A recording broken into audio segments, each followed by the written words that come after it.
Une jeune femme de Québec, Julie Gagnon, qui risque de mourir d'ici quelques semaines si elle ne reçoit pas de nouveaux poumons. Sa mère et ses médecins lancent un appel pour que la population signe au moins la carte de don d'organes. Salut Julie, comment ça va? La pneumologue Geneviève Dion et l'équipe de l'hôpital Laval à Québec font tout ce qu'ils peuvent pour sauver Julie Gagnon.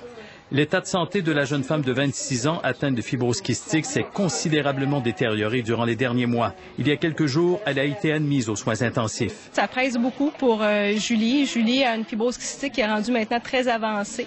On est au stade terminal de sa maladie, si bien que s'il n'est pas transplanté d'ici quelques semaines, eh bien, Julie va nous quitter, elle va décéder. Elle a eu une trachéotomie, ce qui fait qu'elle ne peut pas parler. Maintenant, elle doit être branchée sur un ventilateur pour l'aider à respirer. Elle est vraiment dépendante d'une transplantation, sinon elle ne pourra pas quitter les soins intensifs ni quitter l'hôpital. Du moment où est-ce qu'elle savait qu'elle aurait une intubation, elle savait que ça déboulerait, qu'elle avait atteint la limite. Julie a été placée sur une liste d'urgence. Elle attend un donneur compatible depuis mai 2011. Ça va faire 4 ans en mai prochain. Alors, 4 ans, c'est beaucoup trop long.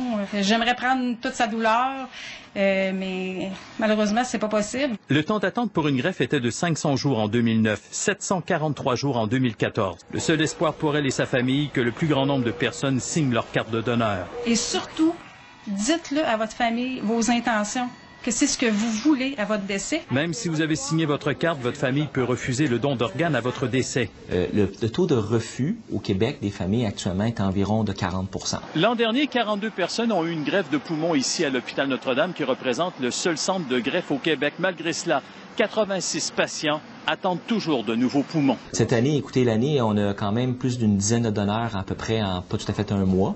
Cette vidéo montre Julie marchant aux soins intensifs et circule sur les réseaux sociaux. Elle doit demeurer le plus en forme possible en attendant l'opération. Elle est très inquiète, c'est sûr, elle aussi. Il y a des journées qu'elle se dit je l'aurai pas. Pour Julie, entre autres, c'est ce qui va lui permettre de vivre. Donc, c'est le plus beau don qu'on peut faire. Harold Gagné, TVA Nouvelles, Montréal.